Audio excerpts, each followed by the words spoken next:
একদম ঝুরঝুরে আর কালারফুল এই রকমভাবে উচ্ছে আলু ভাজা করলে পরিবারের সকলের মন একেবারে জয় করে নিতে পারেন। এই রকমভাবে উচ্ছে আলু ভাজা কিভাবে করবেন সেটি দেখার জন্য অবশ্যই আপনারা আমার সম্পূর্ণ ভিডিওটি দেখতে থাকুন।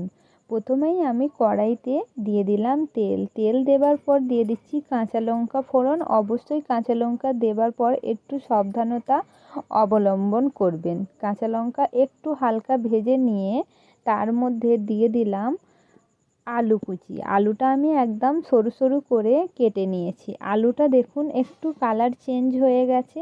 এবার এর মধ্যে দিয়ে দিচ্ছি উচ্ছেটা আমি একদম গোল গোল করে কেটে নিয়েছি।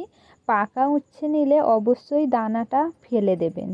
উচ্ছেটাও একটু আলুর সঙ্গে ভালো করে ভেজে নেবেন তেলের সঙ্গে। আর এই রান্নাটা করার জন্য একদম মিডিয়াম আঁচটা রাখবেন, মিডিয়ামের থেকেও লো। তো এবার আমি ঢাকা দিয়ে কিছুক্ষণ আবারও ভেজে নিয়েছি। এভাবে করে ঢাকা দিয়ে আপনারা কিছুক্ষণ করে ভাজা করে নেবেন। এবার দিয়ে দিচ্ছি মশলার মধ্যে দিচ্ছি লবণ, হলুদ, জিরে আর একটু লঙ্কার গুঁড়ো।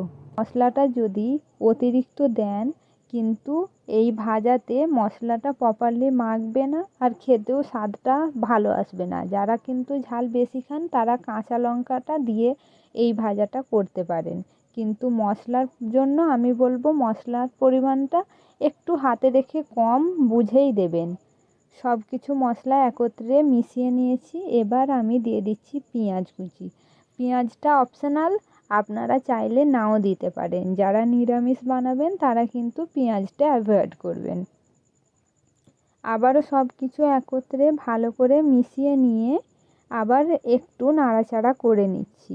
এবার সব কিছু এভাবে করে চারিদিক করে ছড়িয়ে দেবেন, এক সাইড করে রাখবেন না, তাতে করে ভাজাটা প্রপারলি হবে। ঢাকা দিয়ে হতে দিয়েছিলাম মিনিট 2। এরপর আবার আমি একটু নাড়াচাড়া করে দেব। দেখছেন নিচেটা কেমন হালকা হালকা ধরে যাচ্ছে। এবারে করে আপনারা একটা ট্রিক অবলম্বন করবেন, সেটি হলো গ্যাসের ফ্লেমটা এবার যখন উনুনটা একদম হাই ফ্লেমে আছে বন্ধ করে দিয়ে 1 মিনিটের মতো রেখে আবার যখন দেখবেন গরমে একটু ভাজা হয়ে গেছে তারপর আবার গ্যাসটা জ্বালিয়ে দেবেন। এভাবে করে একবার দুবার করে 2 মিনিট করে করবেন, তাতে করে উচ্ছেটা ভালোভাবে সিদ্ধ হবে আর কালারটাও একদম প্রপারলি এরকম থাকবে। এভাবে করে আমি একদম সুন্দর করে ভাজা করে নিয়েছি। আপনারাও এইভাবে ট্রিক অবলম্বন করে এই উচ্ছে ভাজাটা করে নিতে পারেন। ভিডিওটি কেমন লেগেছে অবশ্যই আপনাদের মতামত জানাবেন। সকলে ভালো থাকবেন, সুস্থ